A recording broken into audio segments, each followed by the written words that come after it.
স্যারিস পাখি কোথায় বের করতে গেল এটা নিয়ে থাকছে ছোট্ট একটা মিনি ব্লগ। এই যে দেখো স্যারিস পাখি তার নানুমনে কোলে করে চলে যাচ্ছে বের করতে। বলতো আমরা কোথায় যাচ্ছি? একটু পরে দেখতে পারবো। এই যে দেখো কুমিল্লা শালবন বিহার। হ্যাঁ, আমরা কোটবাড়ি যাচ্ছি, কারণ ওর নানার বাসা ছিল কোটবাড়ি শালবন বিহারের একটু পরেই। তাই স্যারিস পাখি ফার্স্ট বের করতে চলে যাচ্ছে তার নানুর বাসায় কোটবাড়ি শালবন বিহারের পাশেই। এই যে দেখো আমরা চলে আসছি শ্রেয়াস পাখির নানু বাসায়।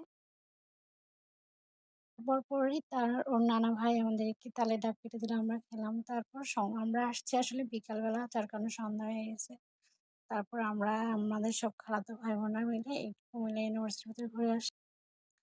যেহেতু ওদের বাসার খুব কাছে কুমিল্লা ইউনিভার্সিটি ছিল, তাই আমরা সবাই ভাবলাম যে আসলে সবাই যে ঘুরে আসি, কারণ অনেক দিন হয়েছে আমরা আসলে এদিকে যাওয়া হয় না। তাই সবাই মিলে, শুধু আমরা খালাতো ভাই বোনরাই ছিলাম, সবাই মিলে ওইদিকে একটু হাঁটাহাঁটি করে আসলাম। আসলে আমি বাবুদের বদনজরে অনেক ভয় পাই, যার কারণে স্যারিস পাখির তেমন ক্লিপ নেওয়া হয় না।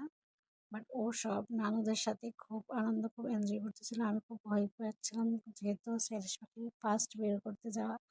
ও কি করে না করে না, আলহামদুলিল্লাহ ও সবার সাথে খুব এনজয় করতেছিল, আর সবাই ওকে নিয়েই সারাদিন। তাই আর কি করব, আমি ওর নানুদের কাছে দিয়ে আমি একটু রাত্রে হাঁটাহাঁটি করতে বেরিয়ে গেলাম আজকে। যেহেতু রাত্র হয়ে গেছিল, তাই আসলে আমাদেরকে তেমন খুব বেশি ভিতরে যাইতে দেয় নাই, আমরা অল্প একটু ভিতরে গিয়েই চলে আসছি। তারপর এই তো আজকের মতো এইটুকুই। আসলে বেশি কিছু ক্লিপ নেওয়া হয় নাই, শুধুমাত্র আমার মেয়ের স্মৃতি রাখার জন্য ছোট্ট একটা ভিডিও করে রাখা।